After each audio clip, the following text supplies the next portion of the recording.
விழுப்புரம் மாவட்டம் விக்கிரவாண்டியில் கழிவுநீர் தொட்டியில் விழுந்து உயிரிழந்ததாக கூறப்படும் குழந்தையின் உடல் உடற்கூறாய்வுக்கு பின் பெற்றோரிடம் ஒப்படைக்கப்பட்டிருக்கிறது.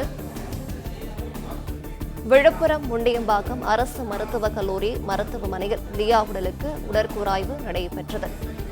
விழுப்புரம் மாவட்டம் விக்கிரவாண்டியில் கழிவுநீர் தொட்டியில் விழுந்து உயிரிழந்ததாக கூறப்படும் குழந்தையின் உடலானது உடற்கூறாய்வுக்கு பின்பு பெற்றோரிடம் ஒப்படைக்கப்பட்டிருக்கிறது. விவரங்களை செய்தியாளர் ஜோதி நரசிம்மன் வழங்கிட கேட்கலாம். ஜோதி நரசிம்மன், வணக்கம். விவரங்கள்.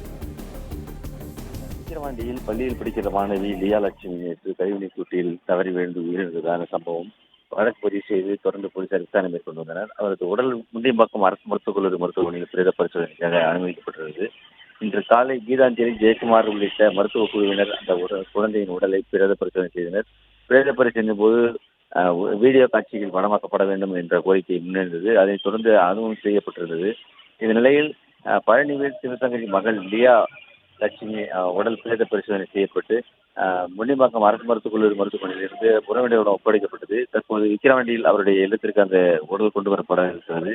இந்த நிலையில் பள்ளி தாளாளர் மற்றும் முதல்வர், ஆசிரியர் ஆகியோரும் மருத்துவ பரிசோதனைக்காக மருத்துவமனையில் அனுமதிக்கப்பட்டிருக்கிறார்கள். இன்று விரைவில் அவர்கள் கைது செய்யப்பட்டு சிறையில் அடைக்கப்பட வாய்ப்பு இருக்கிறதாக போலீசார் தெரிவிக்கப்பட்டனர். தொடர்ந்து பிரேத பரிசோதனை செய்யப்பட்ட உடல் உறவிடம் ஒப்படைக்கப்பட்டு தற்போது விக்கிரவாண்டியில் உள்ள அவரது இல்லத்துக்கு கொண்டு வரப்பட உள்ளது.